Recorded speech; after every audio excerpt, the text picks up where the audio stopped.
So here we are then, back once again with F1 2021 and part 18 of my Immersive Driver Career Mode with Alpine F1.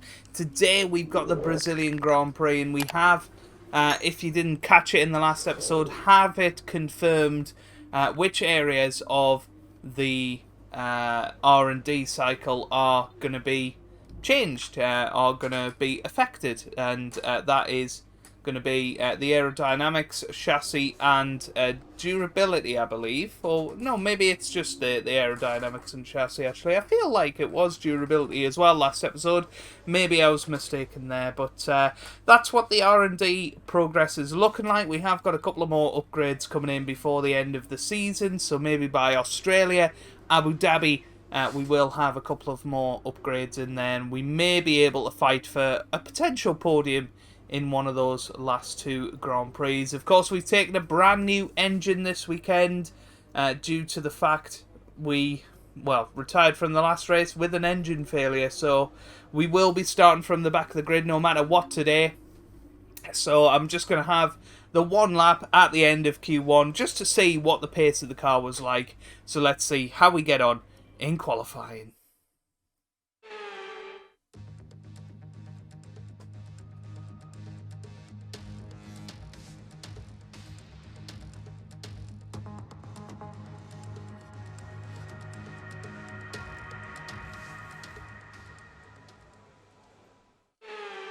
Here we come then, round with the DRS open. We come up to the line. What's it going to be? It's a 106.9, which was enough for 14th. So we easily through to Q2, and that wasn't even our best lap, really. But that is where we will leave it for qualifying. We're not going to bother putting any more strain on the engine. But we are through to Q2, and who did we knock out in Q1? Well, Antonio Giovinazzi, Mick Schumacher, George Russell, Nicholas Latifi, and Nikita Mazepin. But let's hand over to David Croft and Anthony Davidson to see how we get on in this year's Brazilian Grand Prix. Welcome along then to the place where heroes and history are made. It's where the 2008 title was decided in the final corner. And it's the place, a year later, that Jenson Button stormed through from 14th on the grid to claim his one and only Drivers' Championship. It's Interlagos, and it's time for the Brazilian Grand Prix. Interlagos, always a very special race here in Brazil. It's a 2.7-mile circuit with 9 lefts and 6 rights for a total of 15 corners. The fastest lap today should have an average speed of around 135 miles per hour, if, of course, the weather stays dry until the end of the Grand Prix. It's race day yet again, and joining me for a chat, Anthony Davidson. And our racers are certainly in for a rough day today. What will you be watching for as they go down into turn 1? Well, the start of the race is always one of the most nerve-wracking parts. You have to hope that everyone is able to get off to a clean start, and this is possibly the trickiest part of the entire race. So many drivers in such a small space, and finding your braking point into turn 1 as well. It's a testament to the driver's skill that there aren't more incidents.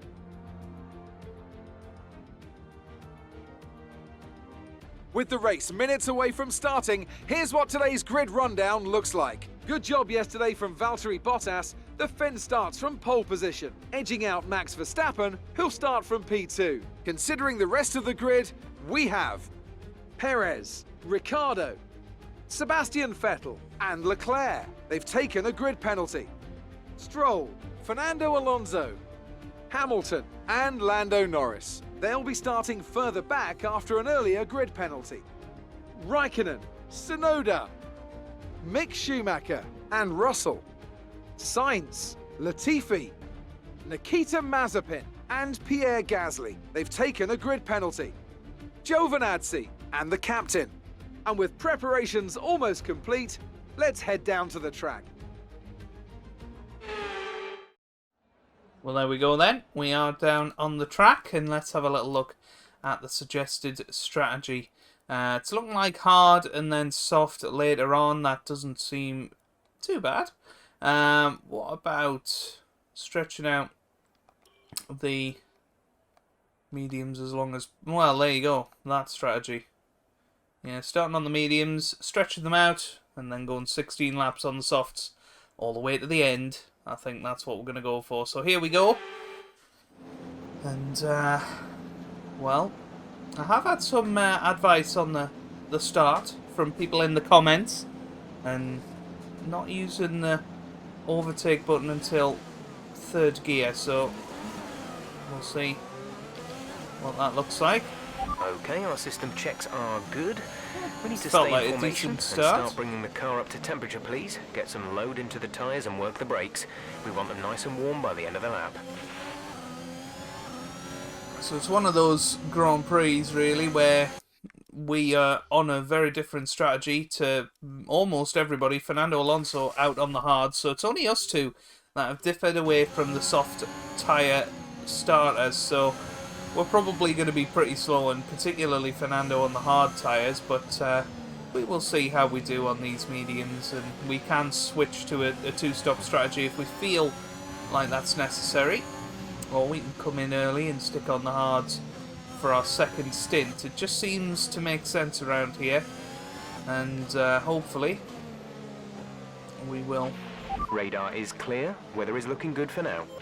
We will have a good race and possibly get up into the points. We've obviously got our brand new engine in the car, so should have no problems with power. It's a low altitude circuit as well, so the slipstream should be fairly strong here, as should the DRS. So definitely feel like we've got a good chance of getting some overtakes today. So let's come around this final corner and head up towards the grid.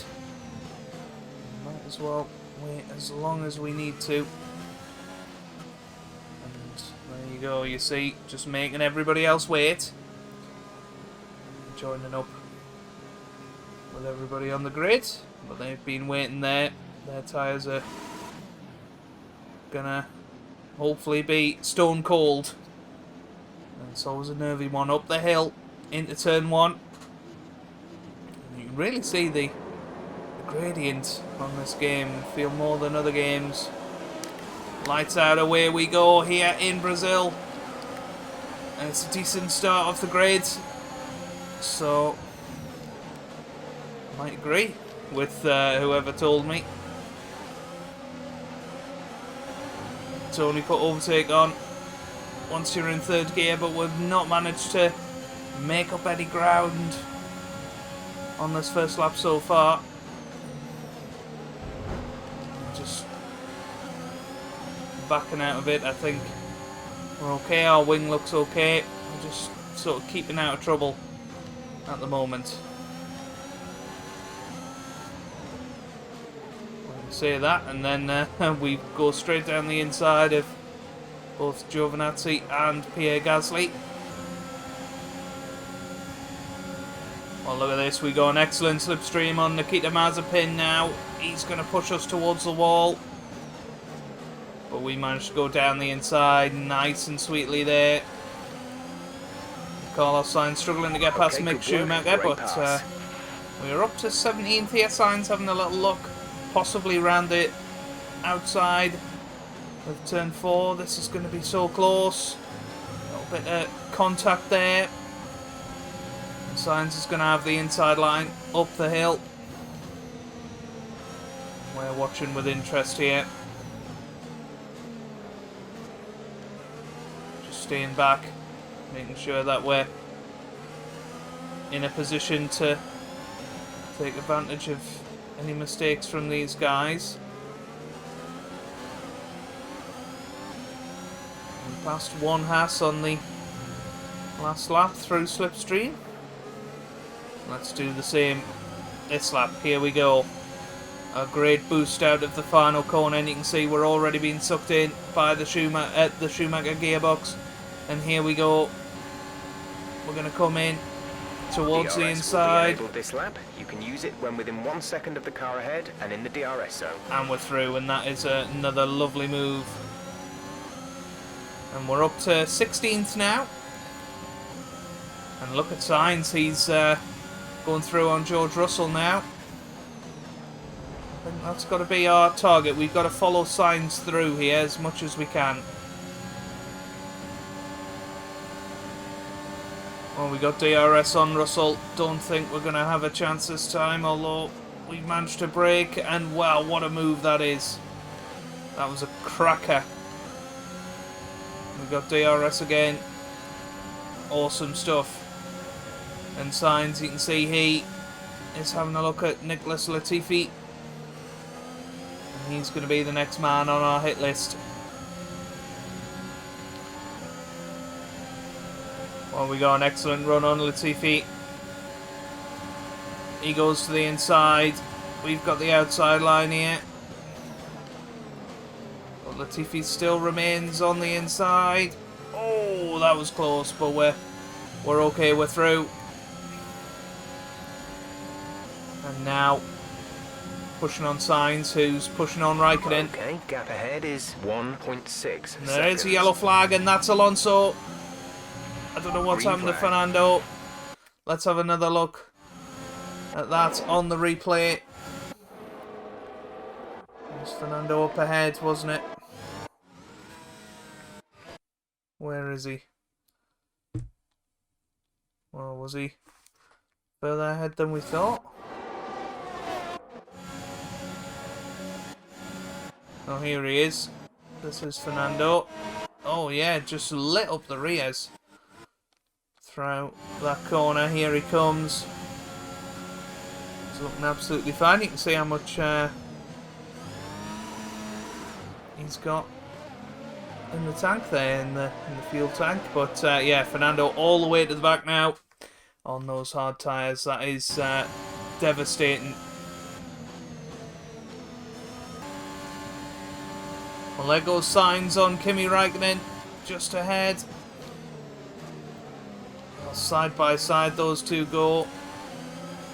We're just looking to pick up the pieces from any drama. Started to drop back. There's a gap beginning to form. Wow, they're still side by side as they go towards turn 4.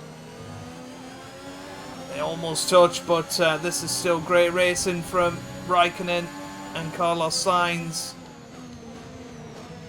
Wow. Well, this has got to be a good chance on Kimi Raikkonen. DRS wide open. And he's pushing us towards the wall, but we're okay. And we're up to 12th position now. And we can chase. Nice work, that brings you up a place. After Carlos Sainz ahead and Yuki Tsunoda, who's in 10th place at the moment. But Kimi Raikkonen hasn't given up this position yet. Still there. Wow. Well, feel like that was clear. Mainly Kimi's fault, to be honest. Lost our rhythm a little bit. But yeah, he just sort of pushed us wide and we lost it a little bit on the exit. I mean, we didn't get a warning for it, so that tells me, you know, we weren't even remotely at fault for it. But we're up to 12th now. We need to regain our concentration.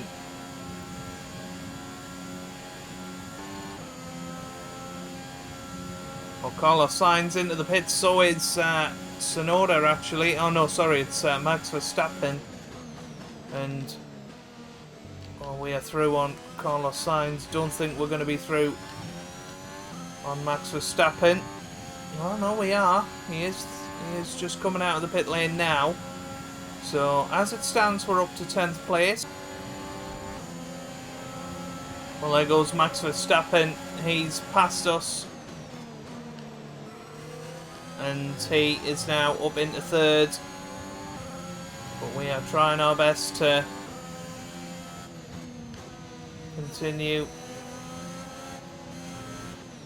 pushing hard. We were. Well, here we come then into the pit lane. And we are putting on the soft tyres. So here we go. Hopefully all will be good. We're away in 2.7 seconds. So A little group of cars have gone past us, including our teammate Fernando Strategy complete. Alonso. See these tyres through to the end now. But we should be able to catch and pass with these soft tyres. So I think that's worked out really, really well, actually. Only 4 seconds behind Yuki Tsunoda, which is where we were pretty much up to on the medium tyres anyway. So yeah, this is really positive. Well, there goes Fernando, and we've just set a fastest lap of the race on these tyres. That's a little bit special. That's awesome. And Fernando has released these guys now. He was holding them up. But this is now our chance to get past Yuki Tsunoda. We're on tyres that are 2 steps softer, and therefore should be a lot quicker, and we are through. We were very, very careful to leave him as much room as we could, and well, that's Lance Stroll up ahead in 9th place. Well, what a move on Carlos Sainz. We are through. And now up into the points. Around the outside of Lance Stroll. Well, we just got so much more pace than these guys at this phase of the Grand Prix.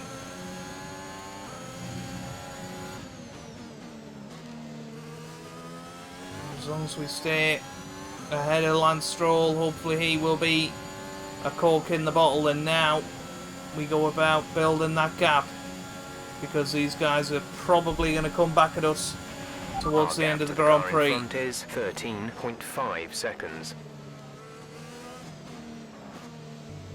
Well, you join me as there are 5 laps to go in this Grand Prix. We are still 12.7 seconds. in 9th place. We're actually catching Lewis Hamilton ahead, but Max Verstappen has caught up to the back of him, so surely he's going to overtake Lewis Hamilton. The hard tyre runners are running out of steam a little bit, so it's looking like our medium then soft tyre strategy has worked a treat, to be honest. Here we are then, starting the final lap of the race, and it really has been a great drive and a great strategy to get from 20th on the grid, and we're going to finish a very comfortable 9th in the end. And you can't say fairer than that. That is a awesome result for us. 2 points in the bag, and gives us a little bit more leeway once again on Fernando Alonso in our fight for 11th place in the championship. And it does bring us slightly closer to Lance Stroll. And well, there you go. It is Valtteri Bottas that wins the Brazilian Grand Prix. So well done to him. And here we come round the final corner. And it's going to be a brilliant 9th place in the end. From 20th on the grid, we fought our way through, driven superbly, and we take the checkered flag with a 9th place finish. That's the end of the race. We'll see you in Parc Fermé.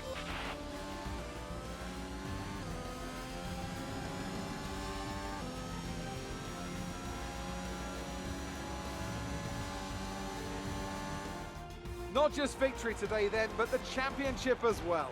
What a spectacular season they've had. Congratulations to the whole team.